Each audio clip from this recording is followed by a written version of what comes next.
What's going on, everybody? Welcome back to Think Outside the BlueBox podcast, the platform where we bring on the different thinkers, the people who think outside of the blue box. And today I'm very excited about our guest because he is a featured TEDx speaker. He's an author. He's a creative business consultant. He's actually known as the Santa for Nerds. So without further ado, let's bring on our guest, Mr. Paul Pape. Paul, welcome to the show, man. Thanks for having me, Anthony. I appreciate it. You got a great setup, man. I love your set. I've loved all the videos that I've seen of you, and you're a nerd for sure. So you're welcome here. Absolutely. I own it. Like Santa for Nerds. There you go, man. It's definitely a title I wear with honor for sure. So let's jump right into that. Why did you become the Santa for Nerds? Let's go ahead and explain it to the audience. Well, I love to break the misconception. I did not name myself. You do not give yourself nicknames. Nicknames come from other people. Gotcha. So, it was actually, I was probably about 18 years into this business, and I was working with a client, and basically what my business model is the opposite of what business should be. Everything I do is custom. I don't sell a product. I sell an idea and then I make it. And so what happened is I've been doing this for 20 years now. About 17 years into it, I had a female client of mine. She's like, hey, I would like you to make this really random thing. I'm like, sure. She's like, it's amazing. You just never say no. You're like Santa for like nerdy people. I'm like, Santa for Nerds. That's great. Because I spent 17 years trying to fit all of that onto a business card and be like, well, I can make anything that you want. I could do whatever. And I'm like, it does not roll off the tongue. But if I say Santa for Nerds to people, they're like, okay, I know what a Santa is. I know what a nerd is. Explain. And it really just is a great elevator pitch. Works wonders in places. It's actually the name of my TED Talk. So yeah, it's a good thing. So let's go back, man. Paul, what got you started into this? What's your origin story here? Man, if we got time for this, so I'll do the bullet points here. So I started off as an actor, as we all do, but this is like back in high school and early college. And what I found out is a great stage presence, wonderful voice. I love to talk. Horrible about memorizing lines. So I am not the actor you want to be on stage with. And so what happened was in undergrad, my second year of undergrad, I was told by the head of directing, I'll never be on a show because I'm just horrible to be on stage with. I can do a one-man show, no problem, but being with other people. And so she's like, I'll never cast you again. So get out of theater. And I'm a stubborn guy, as evident by all I do here. So I was like, no. And so I was working in the scene shop at the time, and I had the chair of the department came down, and he was talking to me about this, and he knew of the situation. And he's like, how about this? How would you like to learn everything? And I'm a sponge, man. I'll take any opportunity to learn. And so he showed me everything from janitorial to box office to directing and management to design. And when I hit design, I fell in love with it. It was like every bit of acting, because acting you get into because you want to be someone else and you want to perform somebody else's life. As a designer, you get to build worlds. And I was a nerdy kid, obviously. I was a nerdy kid. I fell into books. I love going off into a la la land in the stories. And so the opportunity to take, a story of someone and then create the world around it really resonated with me. And I was pretty good at it. Ended up going through grad school, won some national and international awards for it. It was really, really good. I finished grad school as a scenic design, properties, and costume designer. So all three of those. And I went to University of California, San Diego over in La Jolla, and it's connected to a Lort B theater. If you don't know what Lort B means, it's a theater large enough that they basically is a staging ground for Broadway. It's the step before Broadway. So it's a big theater, and it's part of the campus. And so as a designer, you get the opportunity to assist. And then if you're good, they'll let you design a couple shows there. And so I had the opportunity to design, but I was assisting a guy named John Arnone. And at the time he had 4 or 6 shows on Broadway. Like this guy was like apex, like this is where you're trying to get to as a scenic designer in the United States. And so I was assisting him on a show, and I was like, so John, what's it like, being the best? And to this day, I praise this man. And this is why I tell this story, because he looked me dead in the face and he goes, it sucks. Wow. And I'm like, wow, explain. And he goes, I'm on the road 48 weeks out of the year. I pay for an apartment in New York that my boyfriend lives in. I've got 6 assistants who just do paperwork all the time because I've got to constantly keep doing this because I'm paid between $1,500 and $5,000 a job. He goes, if you want to settle down, if you want an actual stable life, this is not the place to be. And I love honesty above all else. And I've had a few really good, honest people in my life that have kind of helped reroute it. And I've tried to have real jobs. It just doesn't fit for me. That's just not who I am. And so I was like, okay, I love this entrepreneurism of being a designer. You're freelance, you're doing all that. But I'm like, what else could I do? At the same time I got that information, I was working on a show with a guy named Doug Wright. He was the playwright, and he was working on a little play called I Am My Own Wife. Show's irrelevant. It's Pulitzer Prize winner. Big deal. But this was the workshop of it, and I created the set for it. But as a set designer, we build like little tiny versions of the set called a scale model. And for the design that I had, there was like 100 pieces of furniture. And back then, that's drawing out on a piece of paper, hand cutting it, putting it all together. Wow. And I was putting together probably the 100th piece. And I goes, there's got to be a better way of doing this. And I'm one of those guys who lives going to kind of go to stores and just kind of look around, see what's new, what's happening. And I was looking at the greeting cards, and I saw one had little burnt edges. And I'm like, somebody has figured out how to laser cut paper. And this is before everyone had one in the basement. Okay. This was back in the late 90s. Okay. So I actually called Hallmark, and through relentless calling, I actually found the manufacturer of their cards, and it was a warehouse sized laser machine. It was crazy. Wow. And it could do a page about every 4 seconds. So I developed a product called Pop Out Furniture, which was scale model furniture that was laser die cut. So you could paint it all flat, then you cut it out and fold it like origami to make these pieces of furniture. And so so that was my first invention. That came right out of grad school. And I went from being a $19,000 a year grad student to a $250,000 a year entrepreneur doing the trade show circuit. And that was really great, except that I was there, and I think my third trade show, one of the booths that was next to me was selling lasers. And I'm like, well, there's the writing on the wall, like literally right next to me, being burned into it. Yeah. So I was like, okay. So I got to thinking, I'm like, all right, what's next? And this is before 3D printers. Now, and I've got a shop full of 3D printers now. If I was to do this again, everything would be 3D printed furniture as opposed to laser die cut. So I saw the writing on the wall. And at that time, I was living in LA with my wife. We were doing the movie thing. She's a costume designer. So we were doing the movie, TV, theater route out there. And she came to me one day and she's like, I took a summer stock job out in Iowa. And I'm like, okay, cool. She goes, I'm not coming back. I hate it here. So we can stay married and you can follow me, or you can stay here. We can get divorced. The ultimatum, right? Yeah, right. And I'm like, well, I like you, and I can give or take this place. So we ended up moving back to Nebraska. This is where I'm at now, because what I do for a living, I could be anywhere. If I'm freelance, right. You can fly me out wherever. And so I came here, and then within that first year, we're just kind of sloshing by. I'm seeing Pop Out Furniture go down. I'm trying to do the freelance design thing, but again, that doesn't pay very well, especially in a place like Nebraska. I'm in Omaha, which is it's a city, but it's still $1,500 a job is not going to pay your mortgage.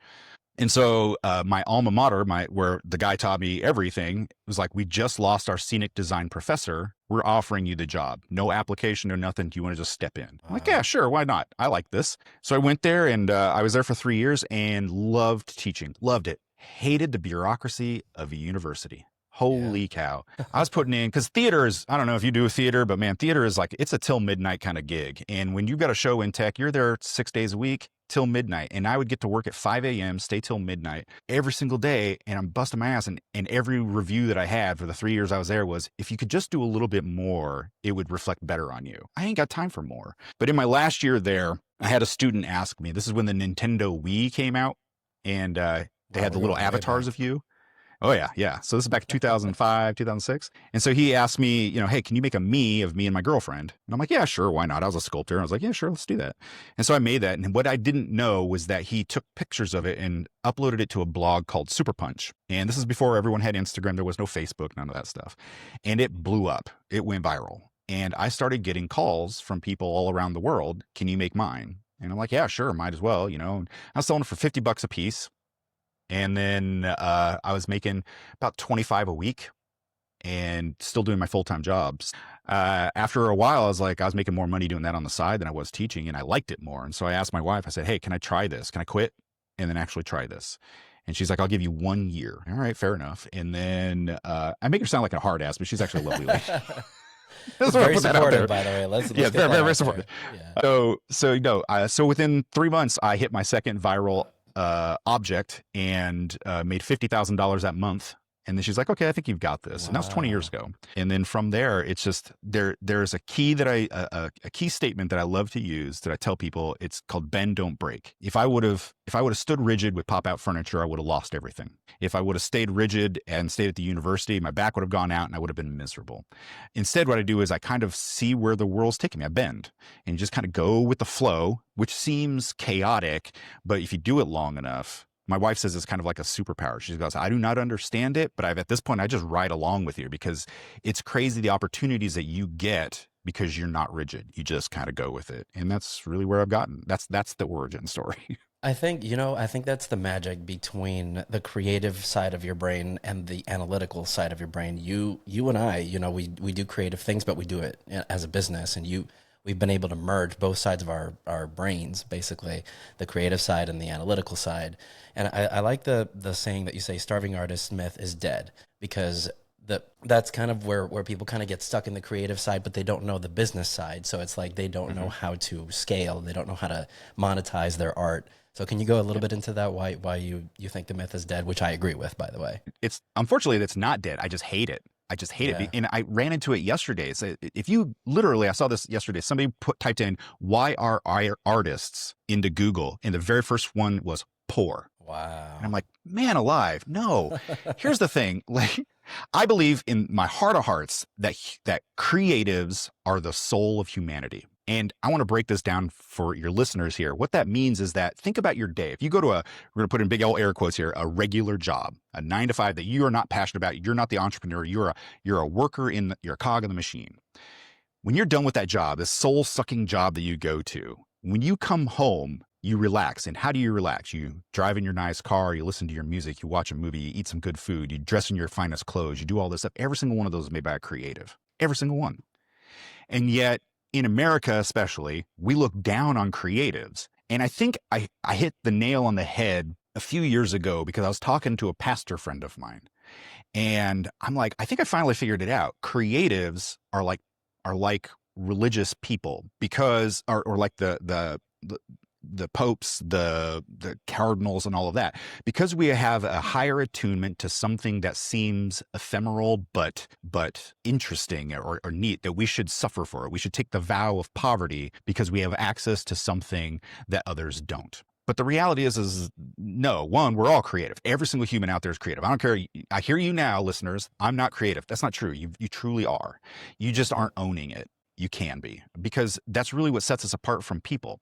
Now, one of the biggest reasons that creativity is stifled, especially in America, is because we live in a country in which the almighty dollar is the driving factor.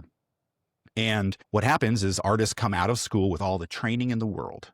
And I got a terminal degree. I got all the training in the world. The only class they didn't teach me is what to do with it, how to be the business, and which is what you talked about earlier. And what I've found is that we get desperate. So we come out and we either take a job that we don't love and we lose our soul in that, or we do something and we're trying to do multiple things. We're side hustling the entire time. And it's just that if somebody could just give us that little bit of information, that little bit of clarity on what it takes to become a successful person.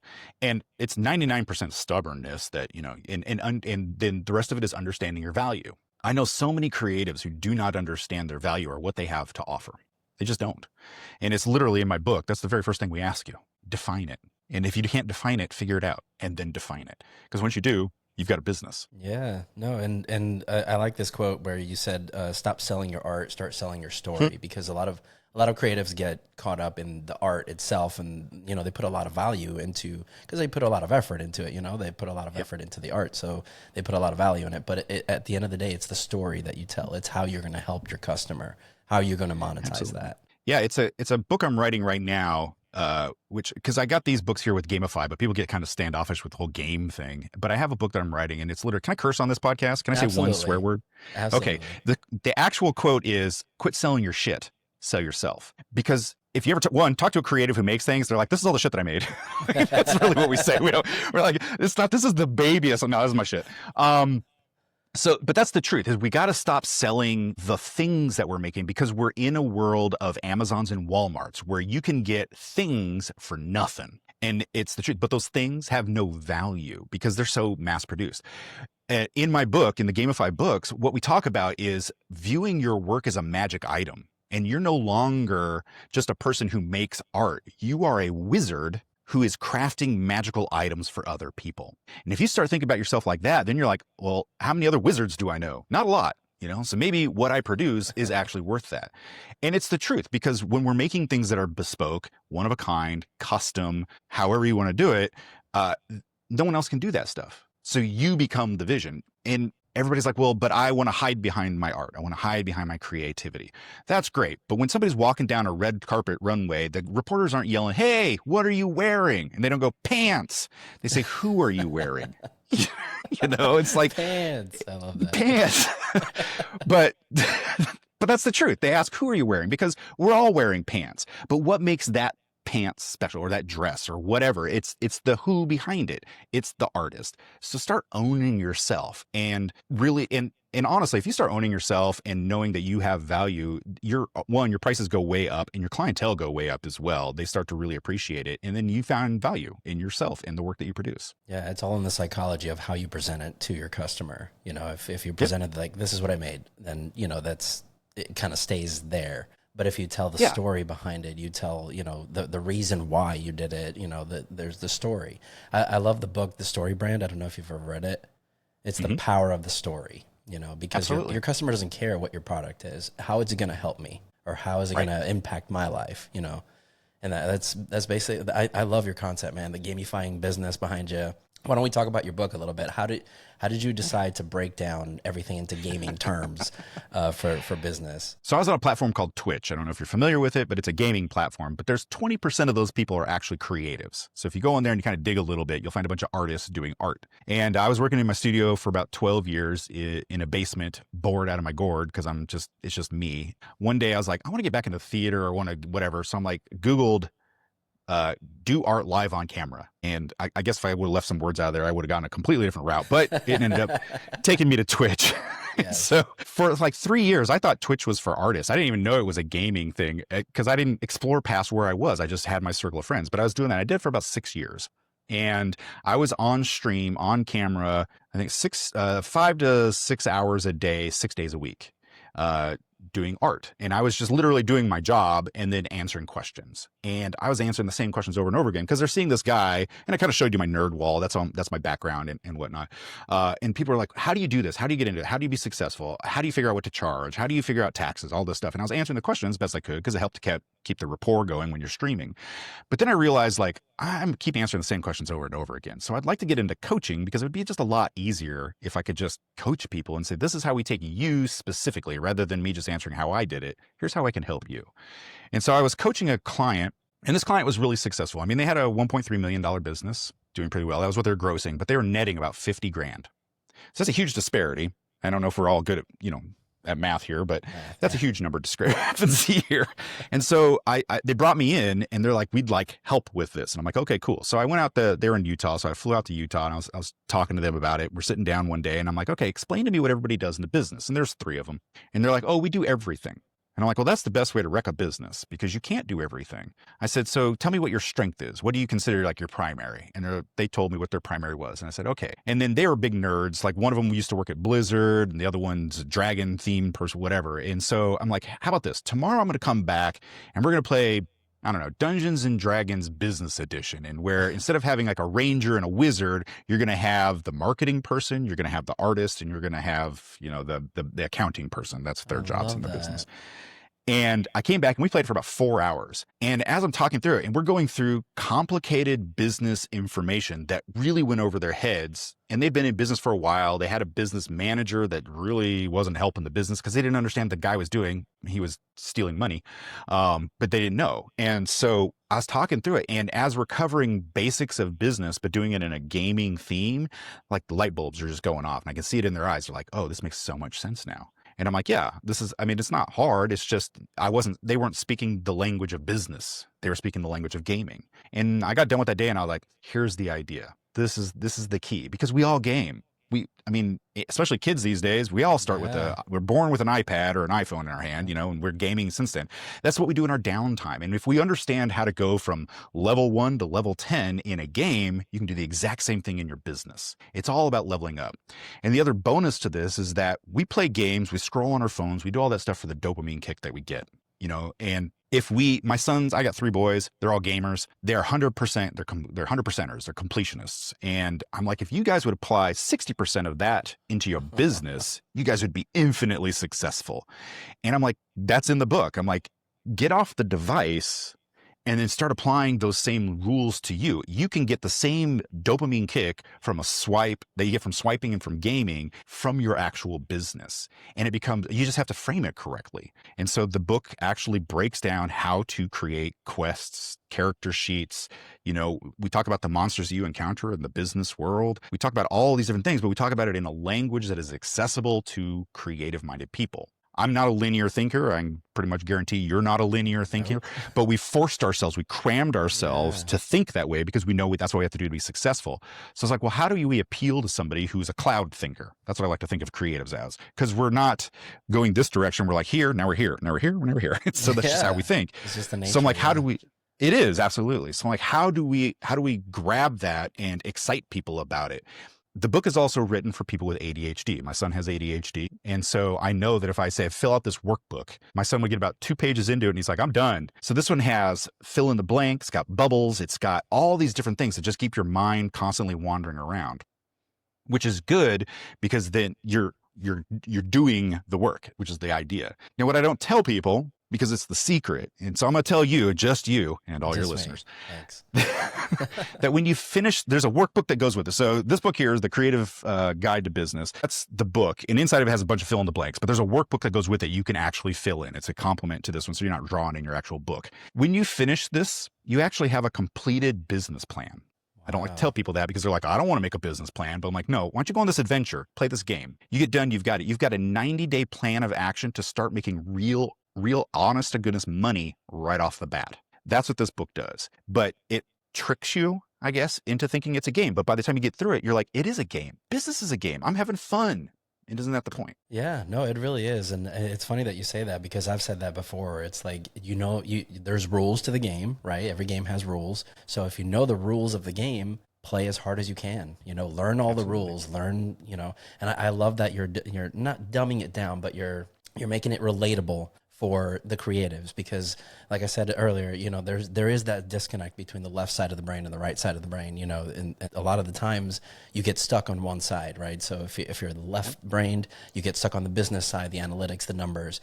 The right side of the brain is a little bit more creative. So, you're stuck in the art, but it's like, it's the merging of the two that's where the magic really happens. Absolutely. And so I speak now almost daily about things in gaming terminology. So when I'm discussing things with my kids, they get it and people get it. And it's not just young people. I deal with people in their 60s who are coming into retirement and they want to finally pursue their dream or whatever. They still get it, and it's not like, and not everything is Dungeons and Dragons. Like, I love the adaptability of gaming because this is Gamify your business, not Dungeons and Dragons your business. but it's an RPG. It's a role-playing game. And the motto of the business is an adventure. Don't be an NPC, a non-playable character. And that's the truth. If I can impart any truth to your people, is stop being the non-playing character. Be the hero of your own adventure. You only get one life. There's no redos on this one. And so be the hero of your adventure and go out there and like really quest for it. Like, for real. I love that. I love that so much. I want to get your book now. Another concept that you kind of talk about is that you only need 100 loyal fans. So for the people that are all caught up in the numbers and the likes and the views and all that stuff, let's get into that. Let's squash that. Now, do you remember a time before social media? I mean, are you old enough to remember a time before social media? Like, I would go out on the playground, and if I said a joke and I got 4 people to laugh, I wasn't like, oh, that one failed because the entire school's not laughing with me. No, you're like, I hit it out of the park. And that's the thing. Social media has ruined us. It absolutely has, because we've got this idea that we have to, if it doesn't hit 1 million people, 1 million likes, 1 million follows or whatever, that we're unsuccessful. And that's so not true. And let me blow up a myth right here. 1,000 million, 10 million likes on a post does not equate to $1. It means nothing. Yeah, it literally means nothing. I like things all the time. Doesn't mean I'm going to ever see that person again. Yeah, that was funny. Scroll on. Never so here's think the about thing. it again. Exactly. Maybe chuckle. I'm gone.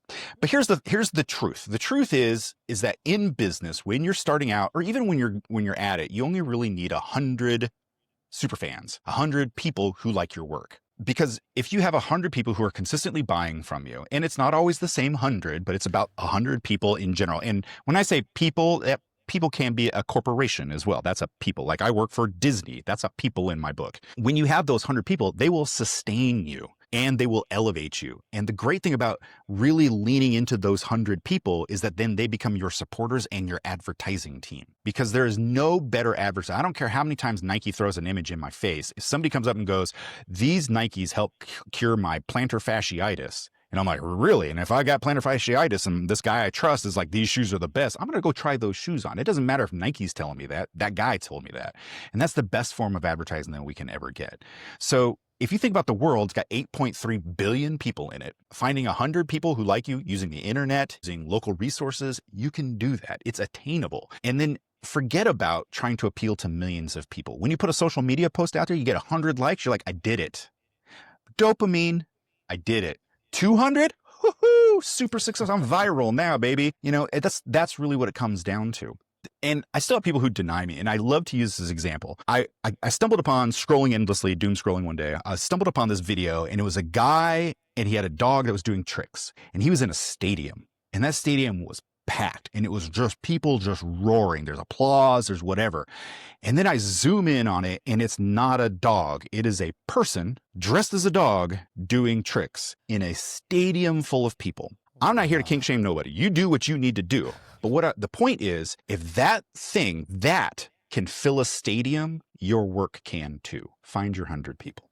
Now, you've gone into the coaching side now. So now you're taking on clients, you're coaching them on business. What's the biggest mistake that you see entrepreneurs make over and over and over again when starting a business? Lack of clarity. 100%. Every day, all day. That's why it's the very first question I ask. So I'm going to say, this is exactly what I say to anybody who comes on to me. I don't care if you've been in business for 1 year or 20 years. My very first question is, what are you passionate about? Okay. Easy one to answer. Everybody's got something they're passionate about. It's usually what the business is about. The second question is the hard one. What do you do different with that passion than anyone else? If you can answer that question, that's your business. And the thing that I find a lot of people who've been in business for a long time and they're finding stagnation, they're finding high turnover, they're not finding the advertising isn't working, whatever, it's because they've lost that seed. They've lost the route. They're like, well, we could also get into, and we could do this, and we could do, and it just blurs and muddies the water, blurs the lines, whatever you want to call it. But what happens is they lose that clarity. Now, why is it important to have that clarity, to have that seed? Is because we're all after fame and fortune. That's the idea. You run a business, you want to be very successful at it, you want to be good at your job, and you want to have notoriety for it. But there will be times, regardless of whether or not you're new, especially when you're new, but even if you're established, that there will be times when you have neither fame nor fortune. And in those times, you need something to help you, to get you out of bed in the morning to go do your job. That is the passion. You got to understand what you're passionate about and why you're doing it different than anyone else. Am I the first guy to ever come up with a concept of how to do business? Nope. You know, this is different. This is different. And I'm passionate about this because I've seen it affect people. Is it going to change everybody? No. Is it going to change the people that it needs to change? Absolutely. So am I trying to appeal to everybody? No. But that passion gets me up in the morning. If I can help one more artist not be a starving artist, I've done my job.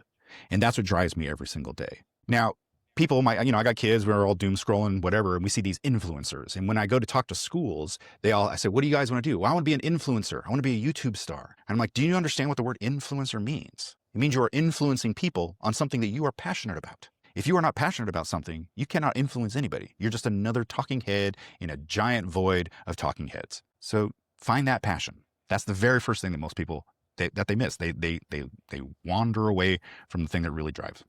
Oh, that's great. That's really great advice. And a lot of people say, think like an entrepreneur, and you're pretty much saying the opposite.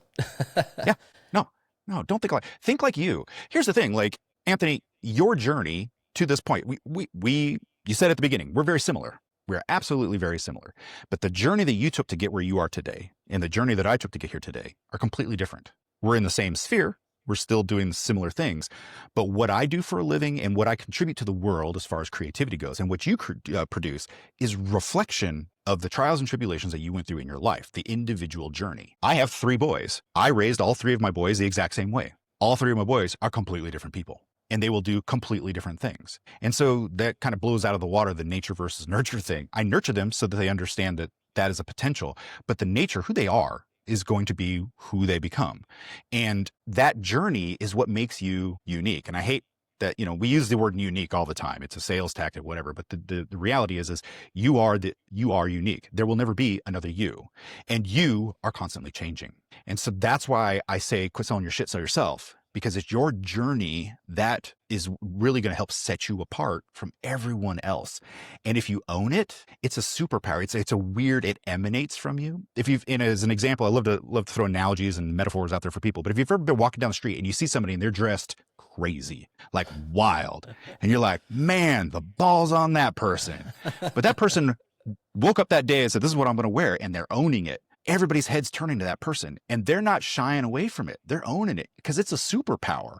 And if you have that same confidence in what you do, it emanates in a room. Let me tell you, I walk into rooms and I own the fact I'm Santa for nerds. I'm a nerdy dude in the business world, and it is a weird place to be.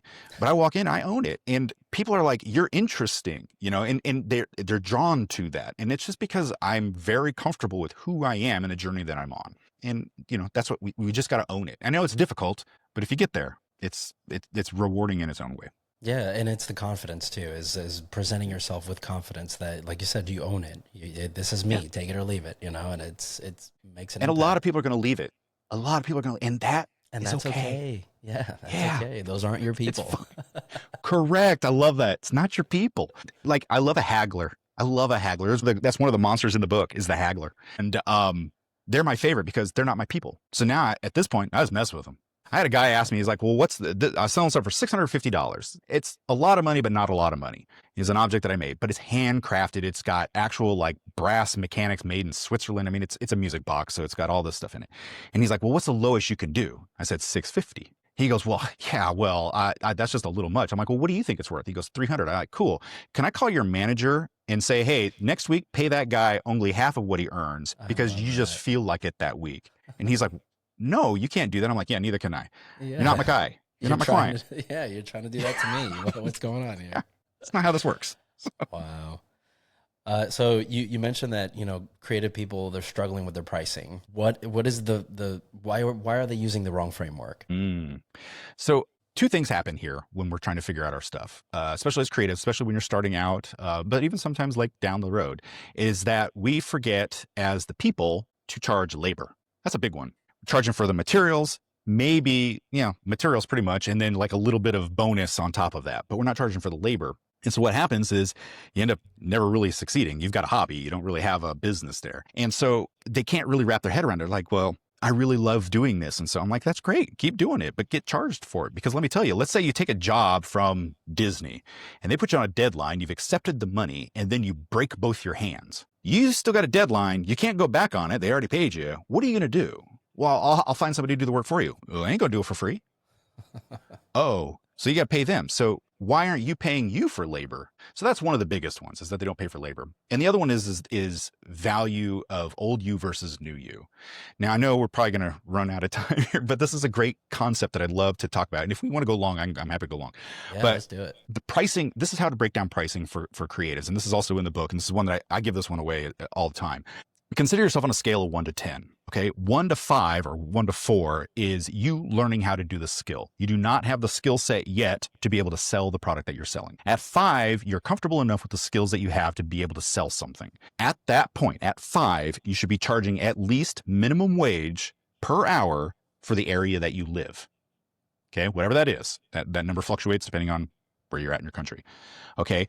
Then 5 to 10, we start to double the amount that you earn. And here's the reason why. So let's say you're charging $15 an hour at a level 5 when you're first starting out. Say you're working on something for 2 years. Okay. Well, when you're making the exact same widget every single time, that widget at level 5 takes you 4 hours. 4 hours at $15 is $60, right? $60. So there you go. So you've made $60 in labor.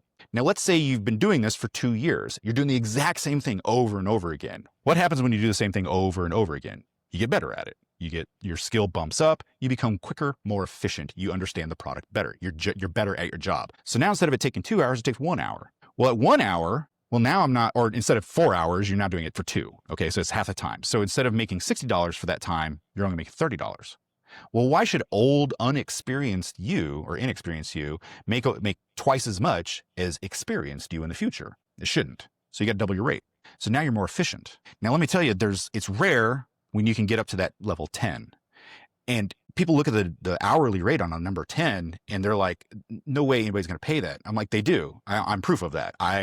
Like my hourly rate is $750 an hour. That's crazy sauce. But when I can literally produce things faster than a team can take 3-4 weeks to do it, and I'm a team of 1 and they're a team of 6, I'm still cheaper for the company than that other place that would take longer. So of course I'm going to charge that much, because it's an insult to past me and future me to not. And so that's why you've got to understand how that breaks down. Doubling your price. And only you will know when your skills are evolving to the next level. That's leveling up, by the way. So when you've leveled up your skill, then of course you're going to start charging more. So understanding it, write it down on a chart.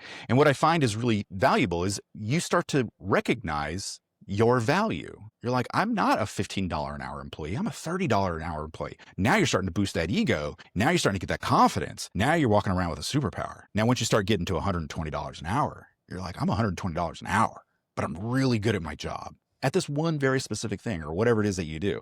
And it changes your trajectory, because we're no longer these people who are like, well, I'm just an artist who's trying to get somebody to like my stuff. No, you've established that you're good at what you do, and now you're being compensated for it. That's great. And then it's like a snowball, right? So once you get to that point, your confidence goes up, your skill level goes up because you've been doing it for so long. So it's like you literally ride the snowball down the hill. Absolutely. Bend, don't break. Keep going with it. I love it. These concepts are amazing, dude. You talked about the monsters, right, that you're going to encounter in your journey. Oh, yeah. What are some of those monsters other than the ones that you've already talked about? My favorite monster is the scope creep. We've all heard of scope creep.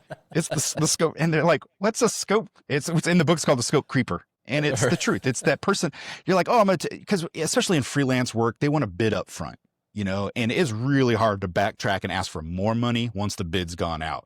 So you've got to compensate for this. But what happens is they finally agree to a number, you start working on it, and then the scope creeper comes out of the basement and he's like, well, what if we just added this little bit extra? What if we changed this? What if we did this? And eventually you find out that your hourly rate's being diminished. That's your hit points, by the way. Your hourly rate's being diminished, but your work is going up and up and up. So you're losing stamina, you're losing everything and wisdom at that point, because this monster is slowly absorbing you and all of your time. And eventually, it happens to me still, you end up you're paying for the privilege to work for the person you're working for. Yes. At that point, you're dead. Yeah. You've lost. So bad creature. That's one of the ones that we run into a lot. The dragon is one that, it's the mythological creature that we always attain to. We always want to go fight the Don Quixote's after dragons. We're all after the dragon. But the thing is they don't exist. Okay. But we're always going to chase it because we think that if we find the dragon, we'll find the hoard, the money, the goal. But what happens is in that pursuit, just like Don Quixote, you go crazy, you go mad, because then you're not chasing the passion. You're not chasing that. You're chasing the dollar. You're chasing that money, and that money will never be enough. Never. And you go gold crazy is what happens. And I see that, unfortunately. I was talking to a guy yesterday about this, and he's like, yeah, my company's made $24 million. And I'm like, cool, stop. Well, no. I'm like, what more do you need? You could live comfortably on $24 million for the rest of your life, and your kids could. Seriously. What? He's chasing that dragon, and you'll never die happy. You'll never retire. And so there's a couple of examples. There's all sorts of monsters that are in here, and it's a lot of fun just to read about them, because you're like, like when I said scope creep, you're like, yeah, I know who that person is. These monsters are very familiar. Yeah. So, and they're just things that we encounter, but when you give it a form, then we can battle it. We can recognize. And so how do you fight a scope creeper? You lay out the rules very plainly. Like, I love doing graphic design work, but let me tell you, I have a limit. I have a hard limit. You get 3 revisions, and renegotiate. Because then it really makes them, because then they're not like, what if you do? They have to think about it, come up with their final, and then say, do this. And I'm like, all right. And then I tell them, okay, that was the second revision. You got one more. Oh, okay. And it really it stops them. It's the same. It's the haggler was the other one, it's the same thing. You present them with the math or the finite end. It stops the creature. And you're not a jerk for doing it. You're not an a-hole. You're not whatever. You're just a person who's standing their ground, because if you flip the script, like we did earlier, when I was saying, let me go to your boss, if you are salaried or whatever, and they came up and changed that on you, then it just reminded me of a story. Then it's it affects them immensely if like their safety net is broken. But because we are freelance or we're selling things as we sell them, that they don't think that we have that net. And it's like, no, we do. We have that stability just like everybody else does. Yeah, no, and it goes into another one. I don't know if you have a name for this one, but the naysayers, right? The people who think that art is a hobby and they try to talk you out of it. And, you know, you talk to my family? Cool. Yeah, no, everyone goes through it. I'm telling you. I've had a few of those, and a lot of the times it's people who are closest to you that they do it because they don't want to see you fail, because they themselves have failed. So it's like, they try to talk you out of it. They say, you know, this is a hobby. This is, what do you say to people like that? Or what do you call them in your book? I believe it is actually the naysayer. I believe it is one of the monsters in there. And I wrote this and I'm like, I don't memorize anything. So as I told you earlier, I'm bad with memorization. So it's like, I'm sure I could flip through it right now and tell you. But what I tell people when we talk about the naysayer, first off, don't sell to your family ever. Okay. There's a great story. Or a great saying that says, they know how to push your buttons because they installed them. Okay. And it's the truth. Yes. it's the absolute truth. So anything that they will devalue you. But the thing is because they installed those buttons in you, any disparaging remarks, anything to take you down, takes you down 6, 7, 8 rungs. Whereas a normal customer would only take you down 1. Okay. So don't sell to your family. You want to help. Like, I do not work for my family. I'm a creative guy. I'm like, nope, you don't hire me. We'll talk about it, but that's it. I'll give advice. That's it. And it seems cruel because they're family, but at the same time, they're horrible customers, we have a friends and family discount, which is 3 times the price. That's the discount. So what I say to that is when you encounter naysayers, people, then first off, not your client, never going to be your client. They are not people who are interested. And this goes for the same people who are talking about AI stealing your job. Okay. We can tackle that one later, but just in case they fall into the naysayers as well. These people are never going to be your client, and they don't value what you have to offer. Stand firm. And if they have to walk away and you lose that sale, you lose that sale. But let me tell you, somebody will come along who values what you do and will pay you for it.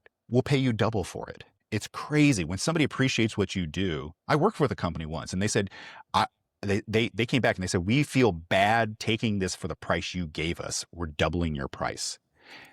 Rare. Okay. Don't ever expect that. But it was eye-opening to me because then I doubled my prices everywhere. And I'm still in business, I'm still producing this thing that I do. I don't have as many clients, but I don't need as many clients. When I started off making the memes, I was doing for $50 an hour, and I was doing it for everybody. Horrible clients, horrible, because, they wanted it yesterday. They didn't care that it was handmade. It had to be perfect, blah, blah, blah. Raised it to $200. And I'm like, I'm not doing as many, which is good because then I got my sanity. But then also the people really appreciate it because it hurt them. So that's the cool thing about pricing. When you get the right pricing in there, is that it should hurt the buyer, not the seller. Okay. Because if it hurts the buyer, then they understand that it has to mean something to them. It has to have value. Because when you hurt somebody in their pocketbook, they're like, I paid $200 for this. And they'll tell you when you're, oh, let me see that cool thing. Let me see the sword that you got over here. Yeah, I paid $500 for that. It's from He-Man. They're like, it's $500. And they're like, ooh. So that's what you got. That's really how you deal with the naysayers, is just understand that they're not your client. And then just walk away. It's fine. Or just have a conversation with them. Don't dumb down your work. Don't, okay, I say that, but then I still occasionally will do it. What I'll do is I offer, if you feel like you have this need as the artist to help everybody or whatever, then offer a certain amount of freebies, pro bonos, whatever you want to do per year. Okay. And when you hit that, say, look, these are all the pro bonos I do in a year, but I'm happy to put you on the list for next year. Okay. So you're not telling them no. You're just telling them not now, because if they wanted it now, they would pay you for it. Yeah, so that's just a way to deal with it. Don't devalue yourself. Don't devalue your art. Yeah, stand firm on your price, for sure. Yep. Yeah, I've came across that too, where it's, people have told me, like, your prices should be a little higher for what you do. And that kind of, it hit, right? Yeah. Like, oof, really? But then those same people, you're like, would you pay that? And I'm like, well, not me personally, but somebody. Yeah. Somebody else. Absolutely. Oh, that's great. Let's hop over to AI, since you mentioned it. What are your thoughts on AI? Let's tackle it from 2 different perspectives. One from the creative side, using it to create the art, and then also from the business side, having it help your business grow? Well, from the business side, I was actually looking over the notes because you sent me a link for this podcast and you're like, here's the answers that you gave. And I was reading through them and I noticed that my AI said, or you could do this easier one that saves him time. And I'm like, well, I should have copied that part out. I was like, whoops. So I definitely use AI in the business side because, I mean, Anthony, this has been a great time. This is not the only podcast I've ever done. Okay. So, obviously I've done more than one and I'm answering the same questions over and over again. And I could spend my time writing them out. Or what I did is I spent my time training an AI. I call it a familiar. And I sell a program for $300 that teaches you how to create an AI familiar, which is a clone of you. You upload it with only your knowledge, the way that you talk, the way that you speak, things that you're an expert in. And then I can ask it questions and it responds as me. Well, now I'm saving myself a ton of time. So when I'm doing this, so for business, freaking beautiful. It's love it. Now, as far as art goes, again, let's jump in the Wayback Machine before there was AI, before there was any of this fun stuff. And I want you to think about driving around because I'm an artist. I'm a creative. I'm a very observant individual. I love to go to stores. I love to read my comic books and all that kind of stuff. And I remember like back in the 80s and 90s, I was driving around and I passed a plumbing company van. And on the side of it was Superman. And the only thing that they changed was instead of an S, it was like a P for plumber. But it was like a blatant ripoff of Superman. And I'm like, I bet they did not pay DC for the opportunity to use that. They did not. Okay. What they did is they found somebody who was willing to change it. And so they stole it and they're using stolen IP. All right. That guy would never pay for that. Okay. Ever. All right. So no matter how upset you would be with somebody who's using AI to generate art, and you can call it art, you can say it's not art, whatever, but the people who are using that in their business will never hire you. Won't. Period. End of story. Quit being upset about it. Now, but they're scraping my work. They're using artists' work to train these models. Yeah, absolutely. 100% they are. The only way to protect yourself from that is to never put your stuff on the web. But the downside to that is that how do you advertise to find your 100 people all over the world if you don't put your stuff out on the web? This is the price you pay for visibility. But let me ease the pain here with a story. This is one of my favorite stories to tell when I'm talking about trademark and copyright. I used to work Comic-Cons a lot. Okay. And so I was sitting in this Comic-Con once and there was the guy who actually drew Spider-Man for Marvel. He was there. Like actually, and he's drawn up and he's got a lot of signed art that he's doing custom stuff, beautiful stuff. And he's charging about $900 for a custom Spider-Man drawing. Next to him, literally right next to him, is a guy, a fan, just an artist who also was selling, amongst other things, Spider-Man art. And he's selling it for $9 just for a print. So I see this little kid walk up with his mom and kid obviously loves Spider-Man because he's like, Spider-Man, Spider-Man, Spider-Man. And so they go up to the guy who makes Spider-Man and they're like, my son loves Spider-Man. And I was wondering, can we get your autograph? And he's like, yeah, I've got these autograph pieces. They're $900.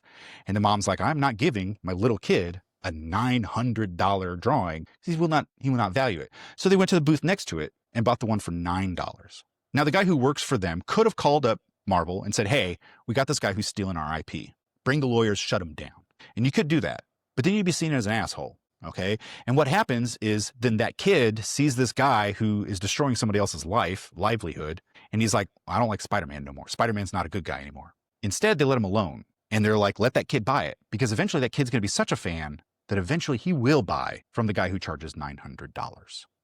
And it's the same thing with AI art. It's the same thing with putting your work out there that eventually those people who are stealing it or whatever, they're not your clients, but eventually somebody's going to like the style enough that they're going to search out the source.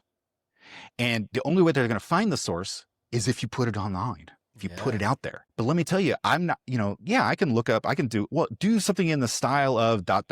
for an image. Okay, cool. And yeah, sure. I'm not going to put it on my book cover. I'm not going to do anything like that. But what I'm going to do is I know that style. I'm going to go search out an artist who can do that style.